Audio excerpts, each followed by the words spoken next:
اللهم أنت جعل كيد من كادنا في نحرهم ومكر من مكر بنا عائدا عليهم وحفرة من حفر لنا واقعا فيها.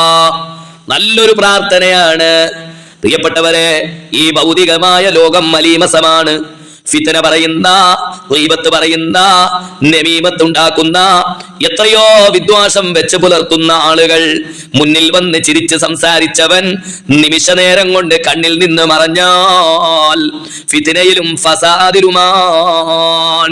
ഒരു വിശ്വാസിയെ സംബന്ധിച്ചിടത്തോളം അവൻ എപ്പോഴും ദുആ ചെയ്യണം, അല്ലാഹുവേ ഞങ്ങളെ ചതിക്കാൻ ഉദ്ദേശിച്ചവരുണ്ട്, ചതികൾ അവരിലേക്ക് മടക്കണേ അല്ലാ. ഞങ്ങളെ വഞ്ചിക്കാൻ ഉദ്ദേശിച്ചവരുണ്ട്, ആ വഞ്ചനയും അവരിലേക്ക് തന്നെ മടക്കണേ റഹ്മാനെ. അല്ലാഹുവേ വലിയ അപകടങ്ങൾ ഉണ്ടാക്കി, വലിയ ദുരാരോപണങ്ങൾ ഉണ്ടാക്കി, ഒരുപാട് പ്രശ്നങ്ങൾ ഉണ്ടാക്കി, കുതന്ത്രങ്ങൾ മെനഞ്ഞ് അതിൽ ഞങ്ങളെ വീഴ്ത്താൻ ശ്രമിക്കുന്ന, കുഴികൾ കുഴിച്ച് കാത്തിരിക്കുന്ന എത്രയോ ആളുകളുണ്ട്. ആ ചതിക്കുഴികളിലേക്ക് നീ അവരെ തന്നെ വീഴ്ത്തണേ അല്ലാ എന്ന അർത്ഥം വരുന്ന പ്രാർത്ഥനയാണിത്. ഫിതറിയും ഫസാദും ഉണ്ടാക്കാൻ, കുഴപ്പങ്ങൾ ഉണ്ടാക്കാൻ, ഗീബത്ത് നമീമത്ത് പറഞ്ഞു നടക്കുന്ന ആളുകളിൽ നിന്ന് നീ കാവൽ നൽകണേ റഹ്മാനേ.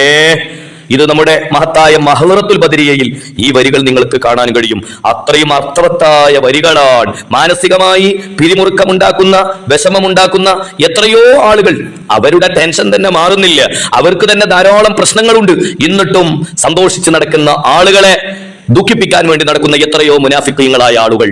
അല്ലാഹു സുബ്ഹാനഹു തആല അവരുടെ കാപട്യത്തിൽ നിന്ന്, മുനാഫിക്കീങ്ങളിൽ നിന്ന് നമുക്ക് രക്ഷയും കാവലും നൽകി അനുഗ്രഹിക്കുമാറാവട്ടെ.